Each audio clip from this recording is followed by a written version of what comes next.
sure that we got everything that we need for. I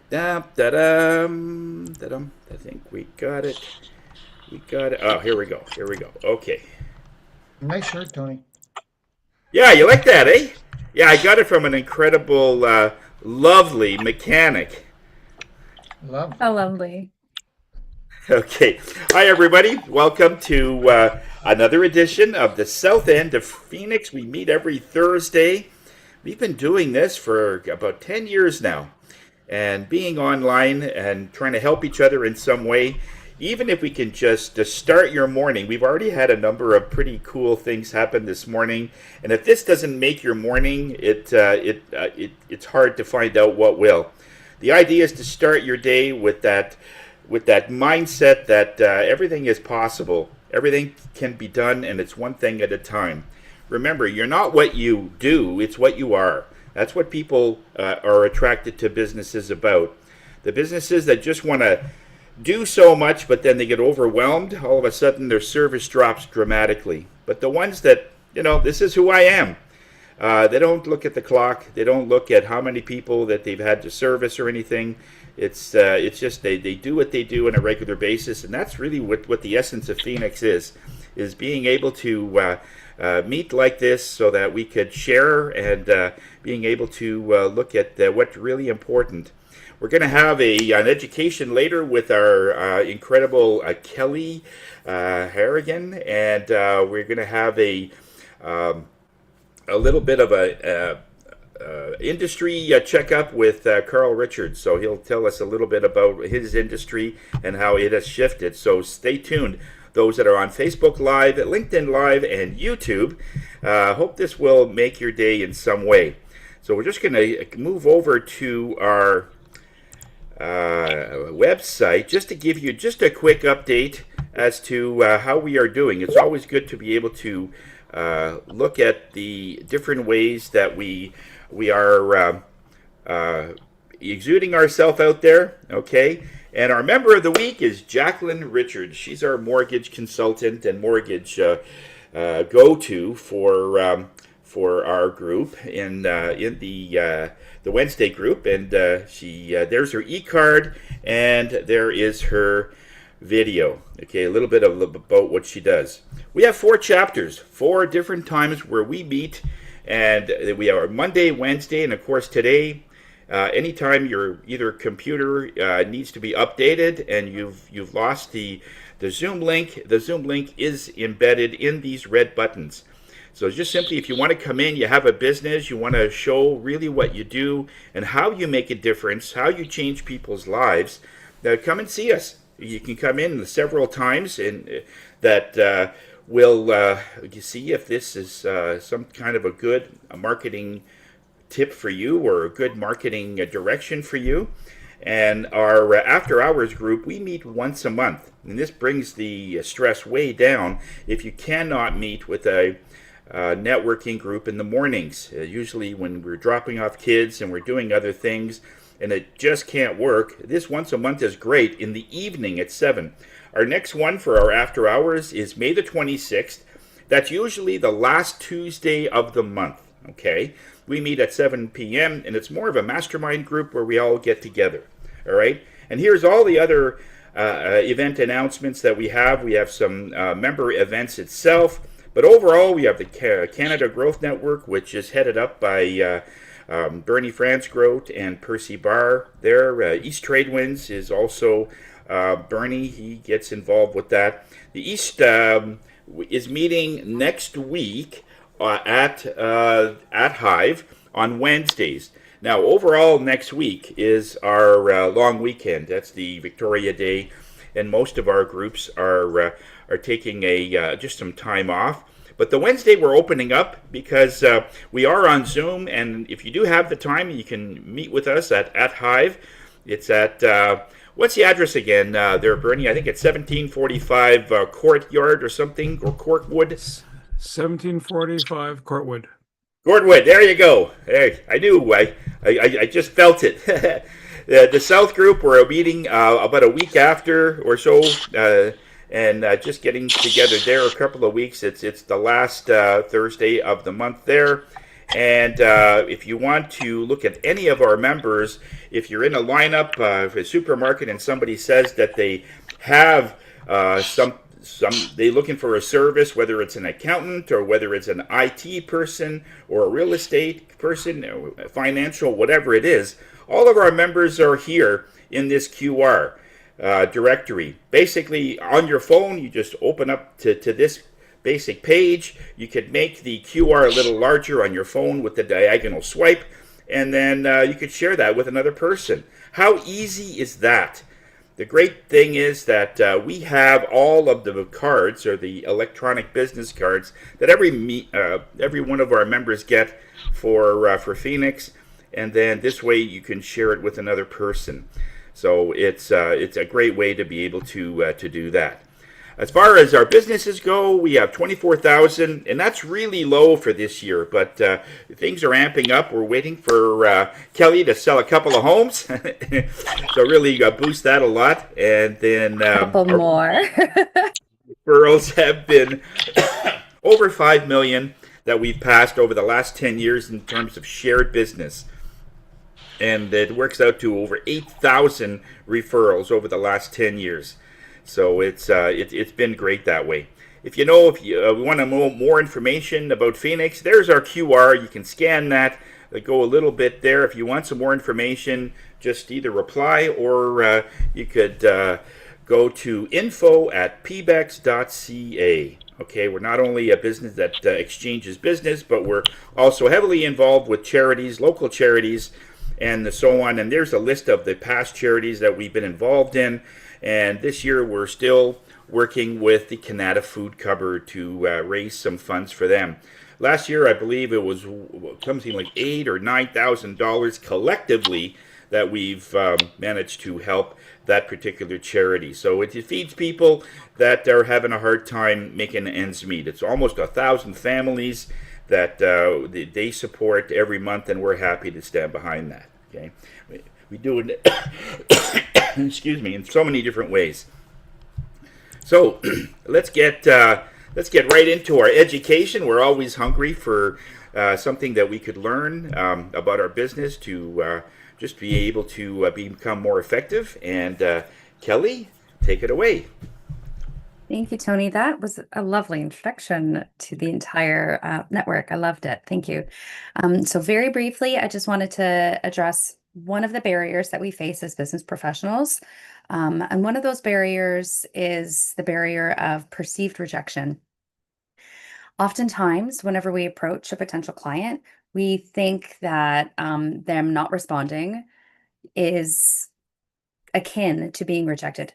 Not the case at all. One of the biggest lessons is actually consistent follow-up.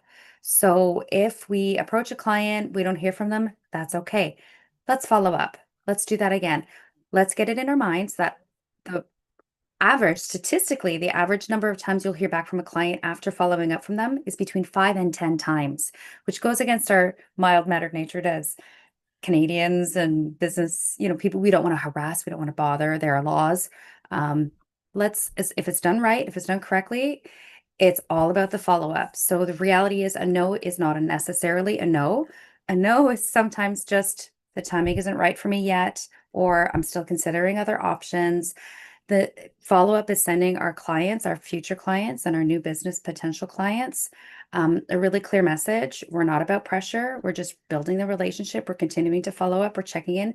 And if they say no, that's definitely okay. So that's it. Just a quick little brief. Don't forget the power of the follow-up. Keep at it more than once, more than twice, more than 3 times.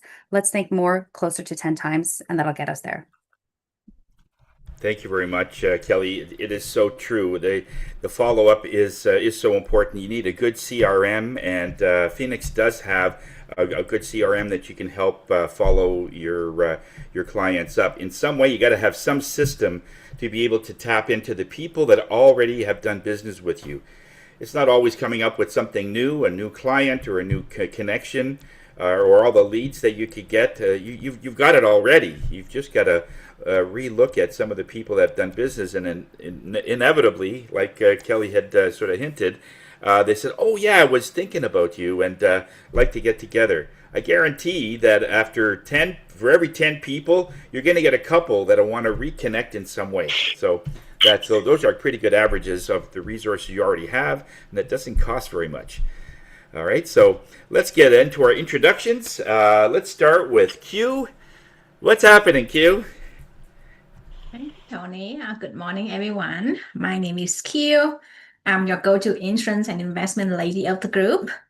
And what if I told you waiting 10 years to invest could cost you over 2 millions? Here's a simple TFSA example.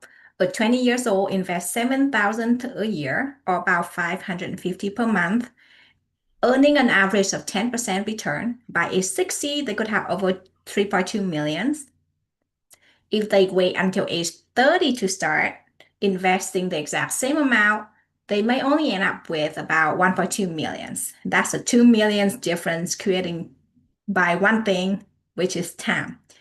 That is the power of compounding. Wealth isn't built by timing the market, it's built by time in the market. The earlier you start, the harder your money works for you. Your future self will either thank you for starting today or wish you had.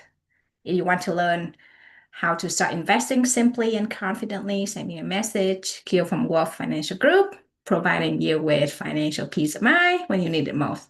Thank you.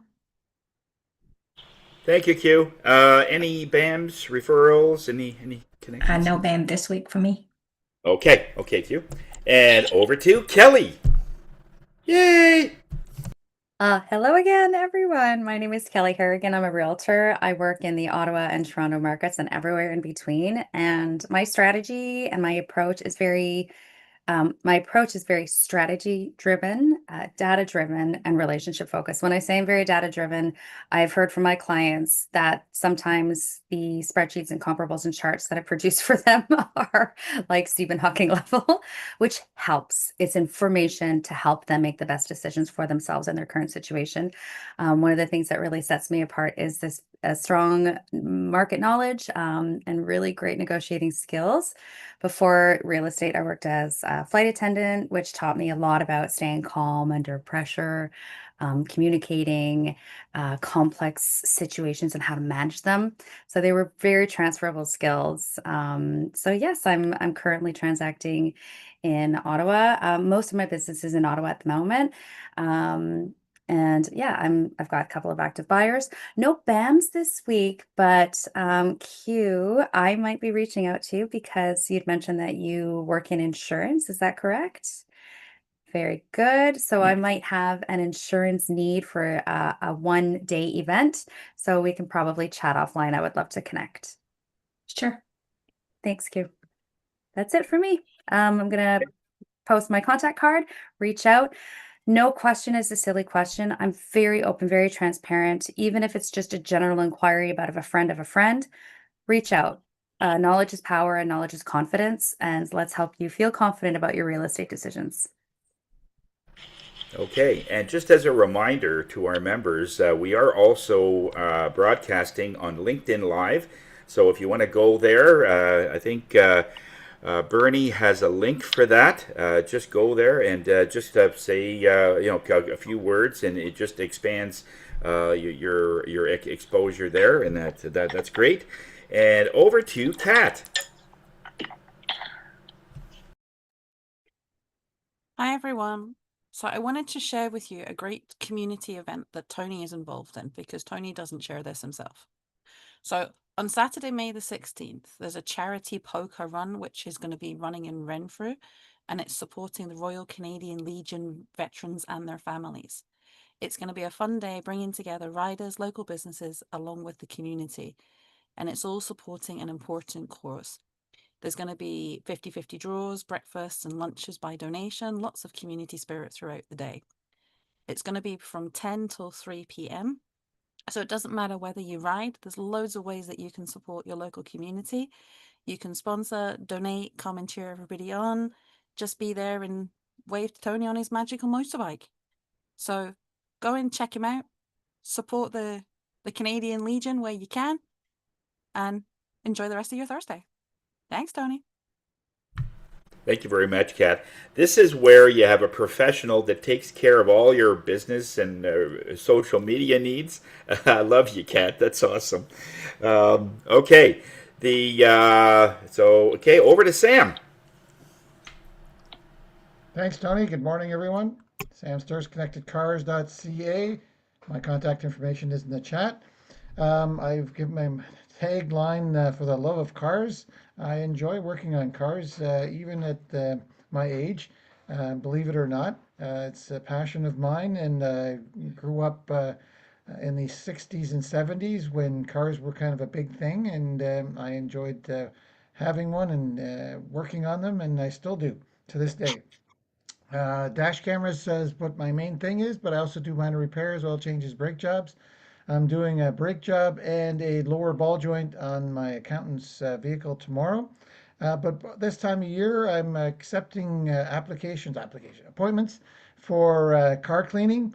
If your car has a little bit of a mess in it, salt stains, things like that from the winter, think of me. I do that by appointment, and usually takes me, well, anywhere between 2 to 3 to 4 hours, maybe on a vehicle. I can clean the inside, outside, the trunk, and as well as the engine compartment. Many people don't worry about the engine compartment, but that's an area where I like to make sure that the car is nice and clean. By the way, if you do it yourself, don't use pressured water. You'll see stuff like that on TikTok and these social medias. Do not put pressured water in the engine compartment of your car ever. Anyway, besides that, let's see here. BAMS wise, oh well, I helped Eric solve an exhaust problem. He called me up with a noisy exhaust, and I told him I wouldn't be able to do it. He probably needed welding. Our friend, well, he's a previous Phoenix member, Dave Beliveau, dropped by last Thursday when his Model Y, and the guy seems to get leaks in his tires a lot. This time he ran over a 3-inch nail. So I pulled that out of his tire, fixed him up, and sent him on his way. That's it for me, Sam Sturris, connectedcars.ca. Today's mobile electronics without the cost of a vehicle, and a heck of a lot more. Wow. A 3-inch nail. That's incredible. That's incredible. Jeez. And we also have Sandy Bonneau. She's on our line here on our phone. And so Sandy, she's our pet whisperer. Tell us a little bit about what you do.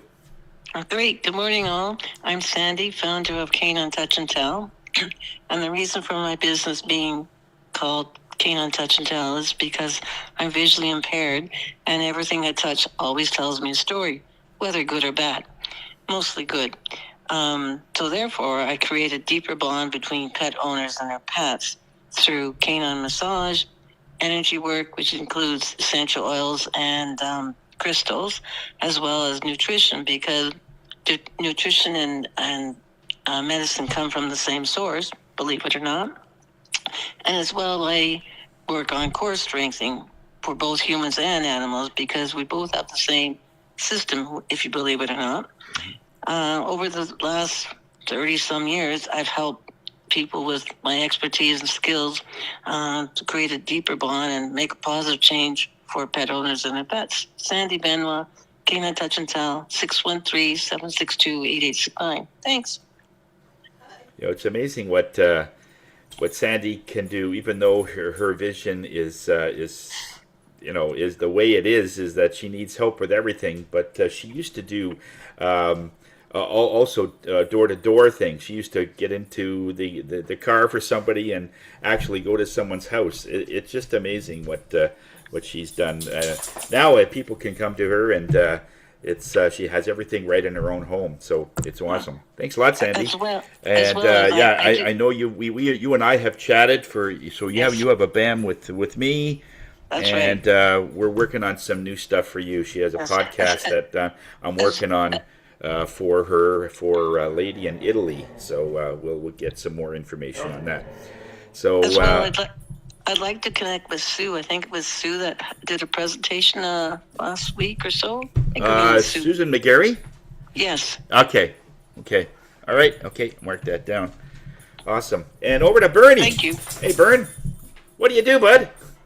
What do? I do stuff. It depends on who I'm talking to. It's all related. I don't do tires though. I redirect people to tires. So I redirect them to Sam, or Cat if it happens to be social media, or Q if it happens to be insurance policies for life or investment, or maybe even Kelly. Yeah. That's a ticket, of course, Kelly, and Mr. Carl Richards, the Podmeister himself. Yeah, you like that one, right? The new one, Podmeister, and of course Tony because he's got gongs that resonate well for folks.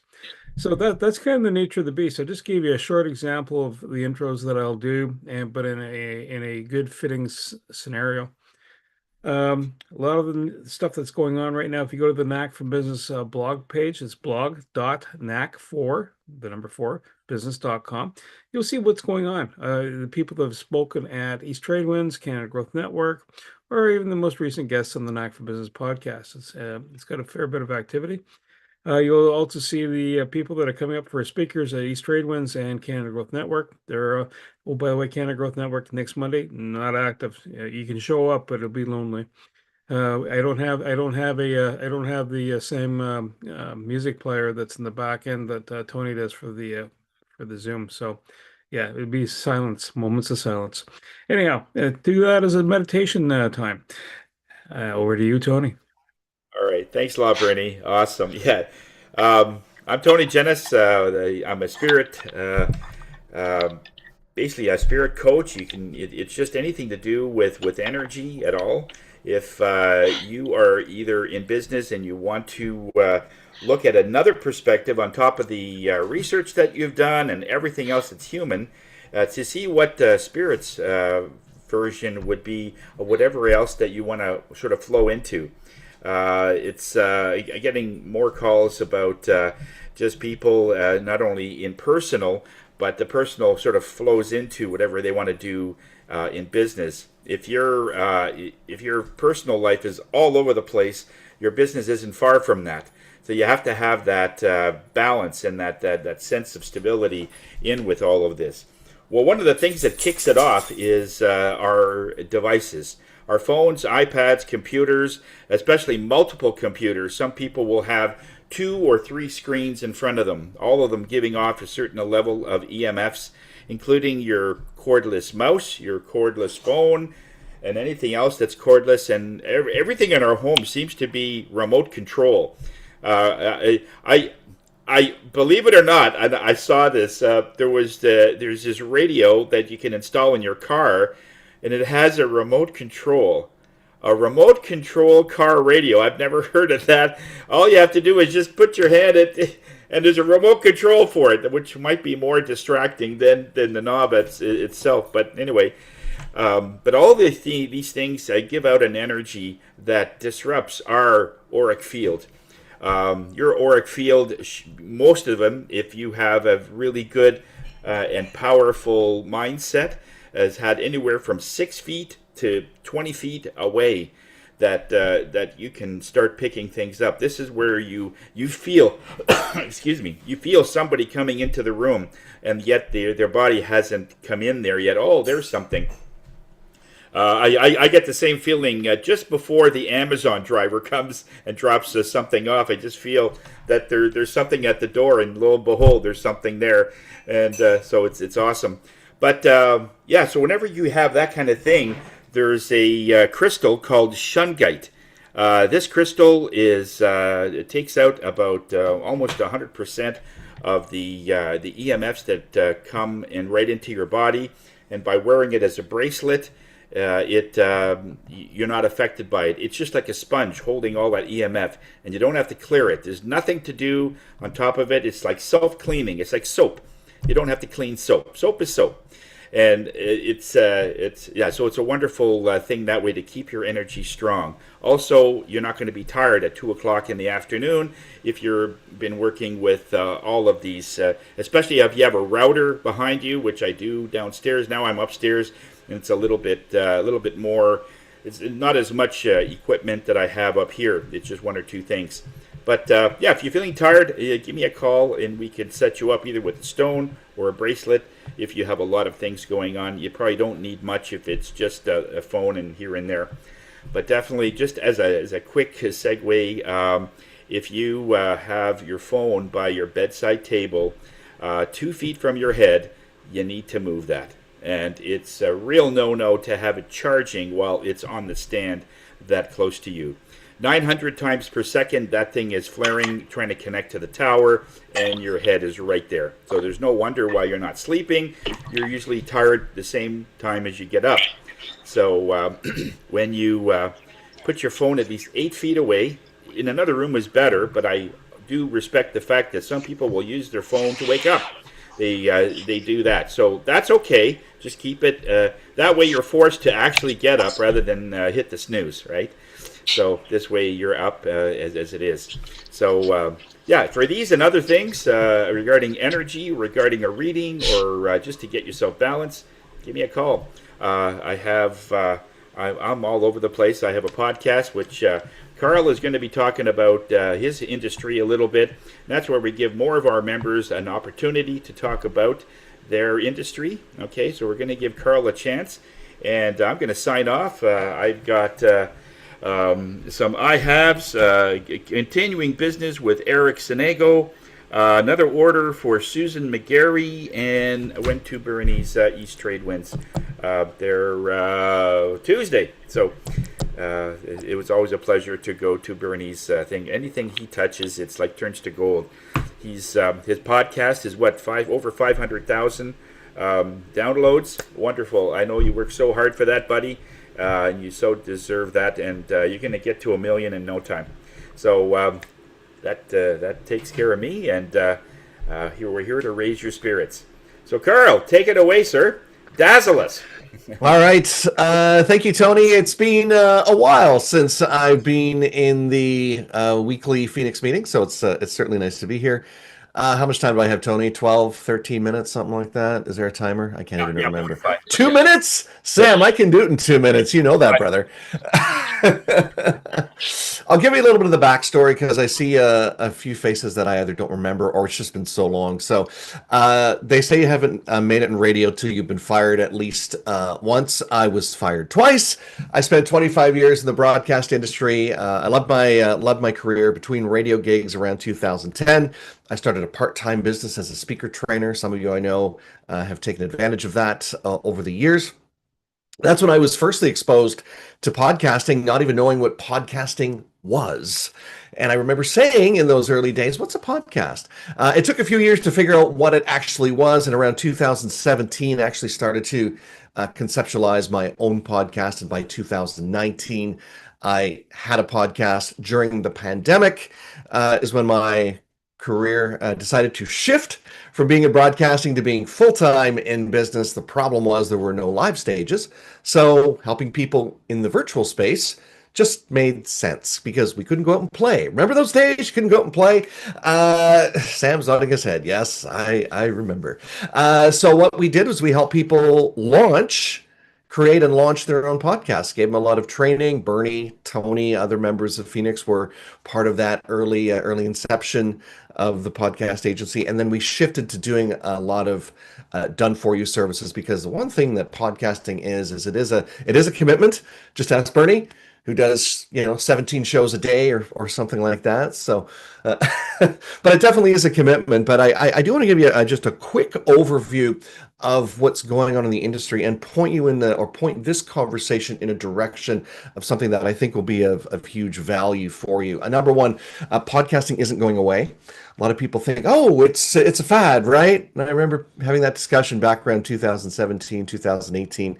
And even to this day, people say, oh, that's still around. I thought that was like Clubhouse. It kind of vanished into thin air. No, it's still around. As a matter of fact, there are about 4 million, almost 5 million podcasts worldwide on multiple topics, multiple industries, top formats or top topics in the podcasting space being true crime, believe it or not, comedy, sports, faith-based podcasts, and then also we have a lot of self-help podcasts in that arena as well. But yeah, so they're not going away. What is interesting though is the number of people who who want to be guests on podcasts. So there's about 4 million, it's between 4 and 5 million podcasts worldwide. Of those numbers, by the way, only about 500,000 are active. There's a huge thing in the podcasting world called pod fade. And basically that's where podcasters will decide that they want to do a show. They get excited. They dive right in. And then after 6 or 8 episodes, they realize it's either a lot of work, it's not a get-rich-quick scheme, it's not an overnight success, oh my goodness, I've gone viral thing, and they give up. What we're seeing, though, in 2026 is, as we see the erosion of conventional media, radio, television, print, we're seeing a different, resurgence or a different uptick in people wanting to be in the podcasting space and do it with intention, especially in the business world, which is why I think it's very relevant to be talking about it today. So we work with individuals, we help coaches, consultants, subject matter experts, and speakers who feel they don't have the time or the technical skills to be in the podcasting space. We will either help you be a guest on shows, so we'll manage the bookings for you and all of the back end, or we will help you launch your podcast and maintain it on the back end. So you don't have to worry about any of that. You're being seen as the visible expert, and we're taking care of everything on the back end while you get to work on your business. But I want to talk today about a specific area of podcasting, because there are about, as I said, about 4 million shows, between 4 and 5 million shows, of about 500,000 are active, with new ones popping up every single day.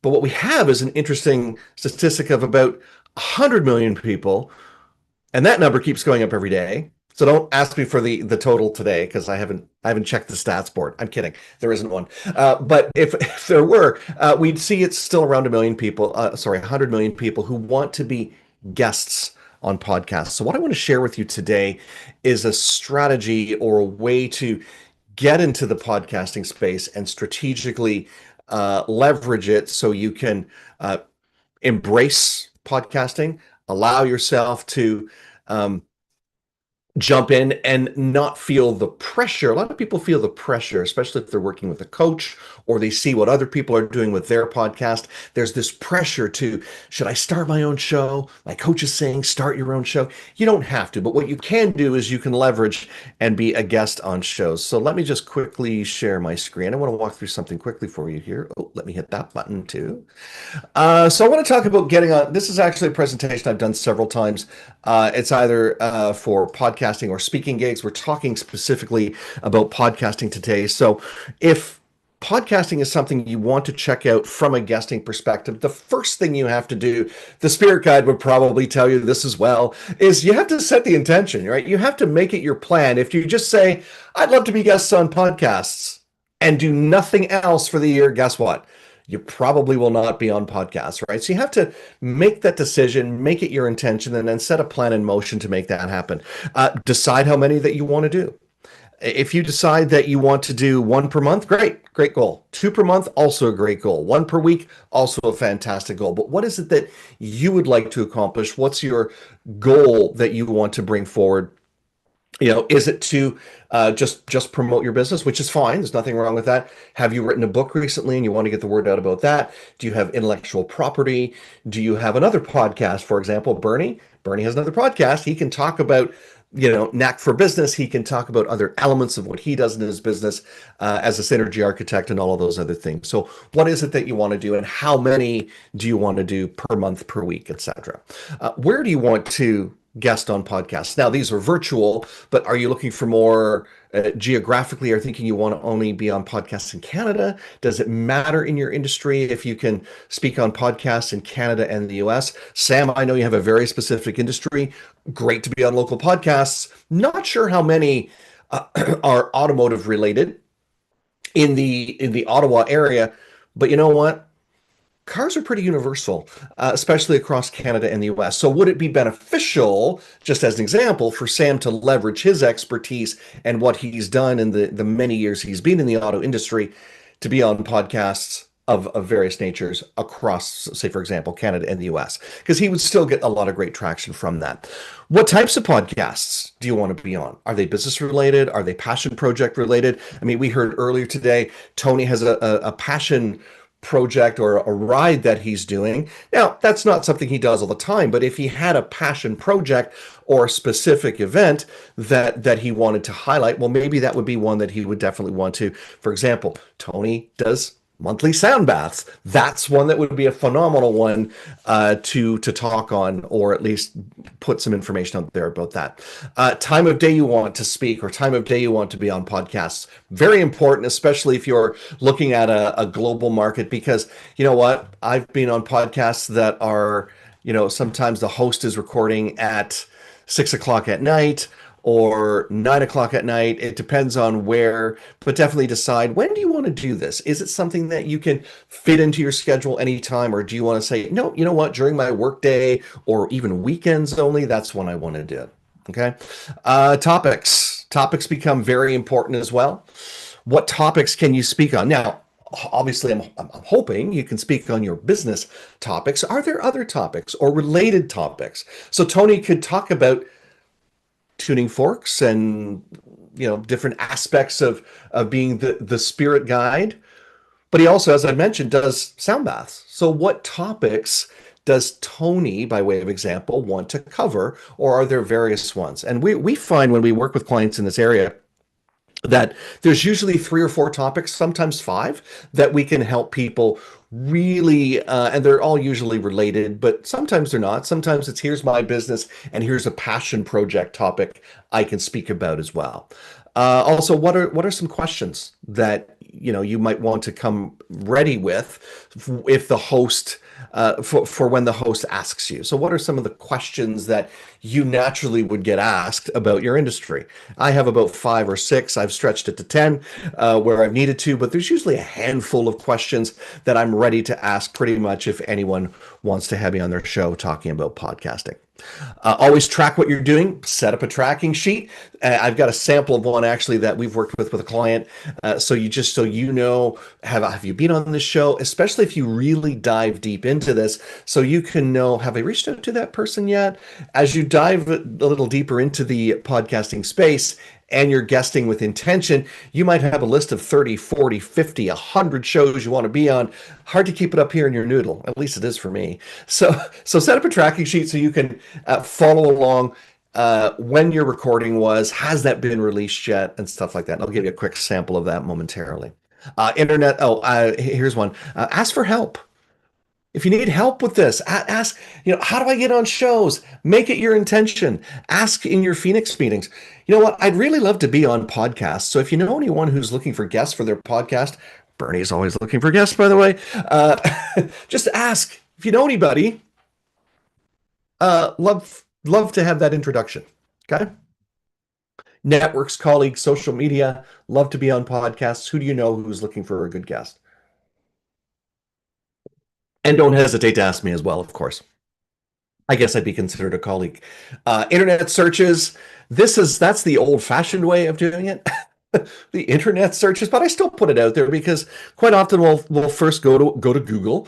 Maybe not so much now. Maybe we're going to ChatGPT or Claude to say, hey, give me a list of podcasts that are very appropriate for me to be on. But at any rate, when I started doing this for a client in Germany a few years back, it was all Google searches, searching podcasts, doing research on them, finding out if they're active, finding out the contact points. And I'll tell you something, AI makes it so much easier to compile that and then do your reach outs and such from there.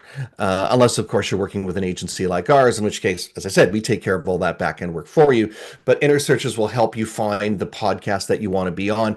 AI, as I said, will also point you in the right direction and maybe even help you find the contact person. Not always the easiest thing to find, but also help you maybe even word it appropriately, so you know how to appropriately reach out to a prospective podcast host. You can also use a podcast guesting or a hosting site like Podmatch. I'm going to share what that looks like momentarily. And I'll share my affiliate link if you do want to do a deeper dive into this. You're certainly more than welcome to check it out.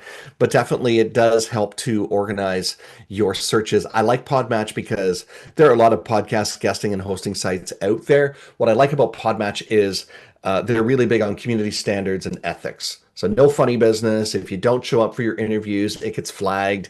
If the host doesn't, if the guest doesn't show up, or the host is doing some funny things that maybe they shouldn't be, that are unethical, it's flagged. And eventually, it's like baseball, 3 strikes and you're out, because Podmatch wants to protect their reputation, but also protect their hosts and their guests, and give them a positive, uplifting experience every single time. And you'll see that momentarily.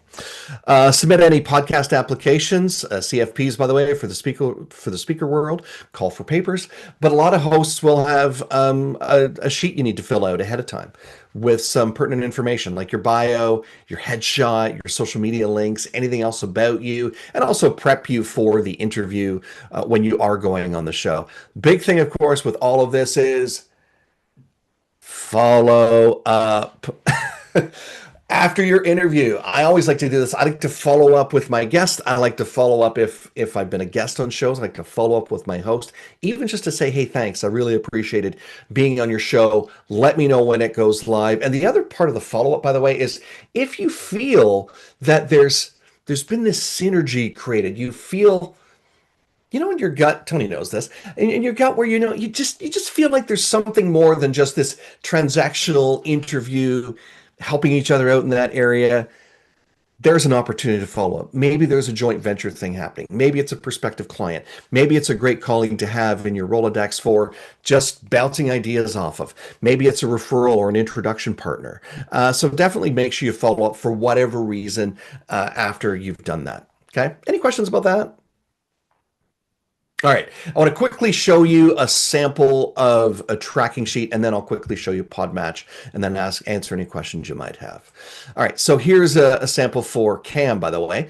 Cam is on a bit of a hiatus with us right now, focusing on some other projects, but you can see here that we've got a number of different categories, including the show name, the host's name, whether or not it's a match, what information we need, the category. And then this is a very detailed tracking sheet, by the way. The category, the guest persona, what the platform or email address is. A lot of them are through Podmatch, but not all of them. Follow-ups that we put out there. If it's not a match, or if they've said no, we show that as a decline. And then down here, because we do our due diligence, is we also have a list of shows that we haven't even reached out yet to see if Cam wants to be on them, but we have a huge list here. So you can easily find, just from, and again, a lot of this is Podmatch searches, but even if you're doing your cold outreach and research that way, a lot of shows that will. The other thing that Cam wanted us to track, by the way, is the total number of episodes. So for somebody who's been in the business world for a while, or been in the podcasting space for a while, or understands it, you might not want to go on just any show. When you're starting out, I would say to get yourself started, go on as many shows that are related, whether they have 2 episodes or 100,000 episodes. Go on those shows, okay? Because that'll get you some traction, that'll get you comfortable. But once you've done that, 10 or 12 or 15 times, then you can really say, okay, well, I'd really like to talk on business shows or shows that are related to what I do, but I want to speak on shows that are established, shows that have at least 100 episodes. So, for example, a Bernie show would be phenomenal for that, because I don't know how many episodes he has now, but because he has an established credibility, Bernie's would be one that we would definitely put at the top of the list. Okay, so that's one of the things we started doing for Cam. He didn't want to be on brand new or less than 100 shows, unless it was one that was of a really highfalutin's the wrong word, but a very high profile show that maybe was just getting started. So for example, if Tony Robbins just started a podcast, everyone would want to be on it, even if it was episode 1, right? So really using that judgment call to help him with that. Okay. And then I quickly want to show you Podmatch, just to give you an idea, and I'll post the link in the chat, the affiliate link, so you can check it out if you do want to take a deep dive into this. Let's just pick what are we logged on? Oh, okay. So we're actually looking at shows. So let's just pick wellness, just for fun. So these are wellness podcasts that we could get. So for example, if you were looking to get on wellness podcasts, let's pick Vicky, because I know Vicky. We've done a podcast swap, her and I. What I like about this is it gives us a lot of information, and we can quickly figure out in a short period of time, is Vicky the right host for a show that I want to be on? So we've got a description of the podcast over here, a lot of administration details, how many episodes that pops up, how many reviews, because guests and hosts can leave reviews for each other, which is kind of cool. There are some age-specific shows. By the way, Podmatch only deals with content for 18 plus. So there's no content here for kids, but there might be, for example, podcasts that are related to seniors, podcasts that are related to specific genders, for example, women in business. So shows like that might have specific needs. Okay, so a lot of great detailed information here. You can also listen. And this is a great leveraging tool because you can say, hey, as you're reaching out, you can say, hey, Vicky, loved your conversation with whoever these conversations are with. I don't know until I hit play. Oh, there it is. Teresa, loved your conversation with Teresa Wagonseller. It was, loved how you were talking about this. I think I'd make a great fit for your show because of X, Y, and Z. And then you can wrap up the conversation from there and hopefully finalize the booking. What the criteria is, ideal criteria for guests. This is a tagging system that Podmatch has in it. So you can ideally find the right show, right? Based on that. Social links, of course. Vicky is also a podcast guest, not just a host. Any other information you need to know about the show and the flow, and then about who the audience is. Also very important. And then you can read a bunch of reviews and see whether or not this is a fit, but then also you might get ideas of other people who are podcast guests or podcast hosts that maybe you want to have conversations with too. Okay, so that's a quick view of Podmatch. As I said, I'll post the affiliate link in the chat in just a moment, but whatever it is that you're looking to do to get into the podcasting space, especially if it's guesting, make it your intention, decide how many you want to do, and I'll almost guarantee you can fill your calendar for the entire year with guesting opportunities, which will help to elevate who you are in the business space and also elevate your brand, your business, and your credibility and your visibility. Hey, thank you very much, Carl. That was very thorough. Yeah, it's amazing when you're trying to match podcast shows with people that are doing their own podcast with a certain theme that you could be on that could grow your audience as well. That's good. Any questions? Anybody? Yeah, go ahead, Kat. So I'm going to slightly deviate from your topic, if that's okay. No. Oh. Go ahead, Kat. I'm just giving you a hard time. So my question is, it's fantastic having all of these people go on these different podcasts as guests and all the stuff. But the one problem I find is that the guest is kind of lazy. So they go and they do maybe the pre-form to get onto the podcast. They'll do the podcast, but then they don't share it. They don't talk about it. They don't do anything with it. So my question to you is, how do we get somebody to actually utilize the fact they've been on a podcast and actually do their own PR?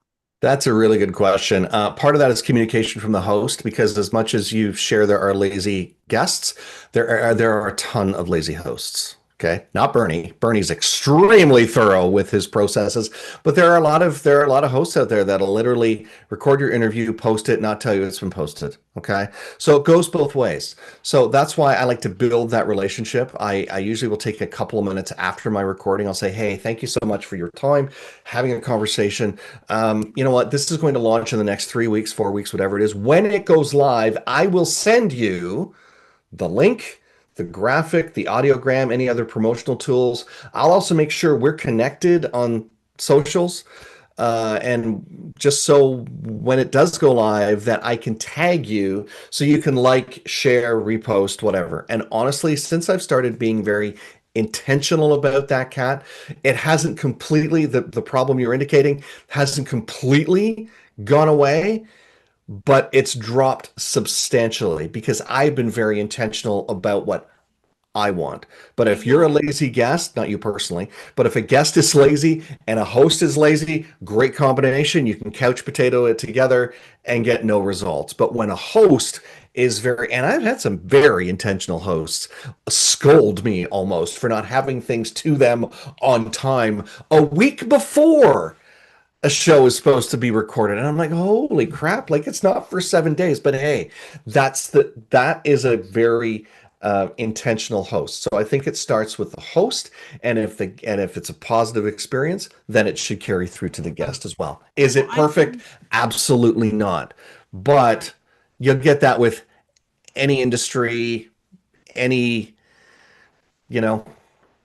so what I'm hearing from you is it's my fault. So for example, this is the podcast I'm referencing is not my podcast, but I do put like I work with a charity. The charity Mhm. has a host. They interview very professional, top level people in the industry because it's to do with autism. So they're all specialists in the autism field.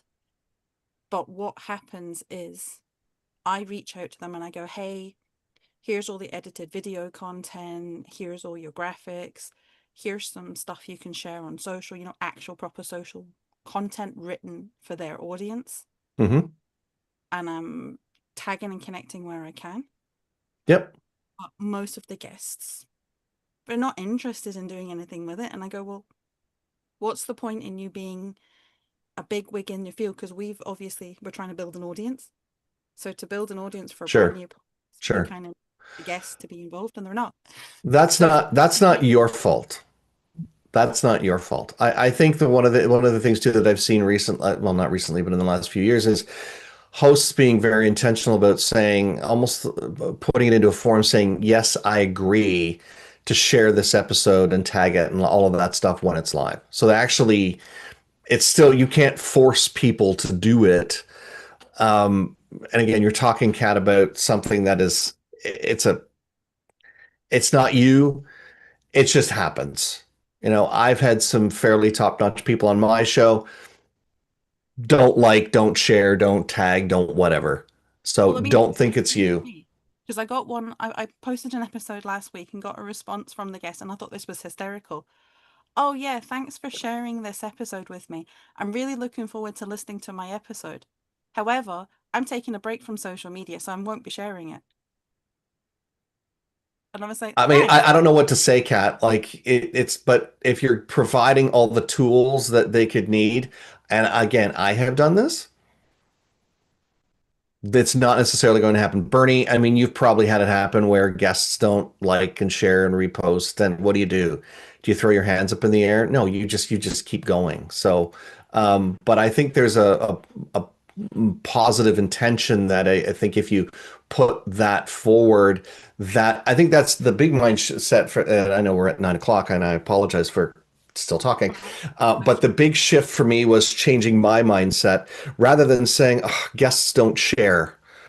I can't believe I do this podcast and guests don't share. I shifted my mindset. I made it my intention. And again, I'm the host. I have a positive conversation with the guest after.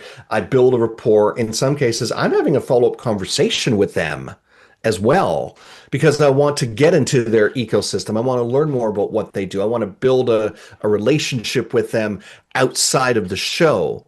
So not all guests, but some of them. So that almost, it shifts things. Tony, you're good at articulating this. It shifts things, but if I go in automatically thinking, "Oh my God, guests don't share," well, you know what? You're right. Yep. Guests don't share. Guests don't share.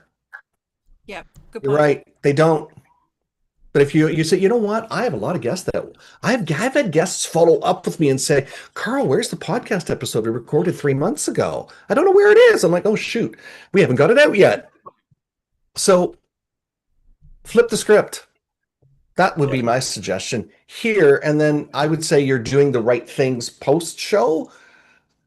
But maybe the script flipping is here. And this is the hardest distance traveled at the best of times. Yeah. Yeah. Yep. Yeah. It's a tough. And I say that with a lot of respect. I really do. Thank you very much, Carl, for sharing your industry and your business. This is great. If anybody wants to do a BAM with Carl, yeah, Carl, I think you've already included your contact information or your e-card or something in the chat. All right. And for those of you on Facebook Live and LinkedIn Live, if you have a business, come and see us. We'd love to have you and see what the kind of things you do that you make a difference in other people's lives. So, Bern, if you have a quote at the end, just to Absolutely, say, Tony. The fastest way to become insanely confident is to become dangerously competent. Leila Homozi. it's subtly Whatever. dynamic. That's Leila. awesome. Leila. The straight of Alex Hermosi. Thank you.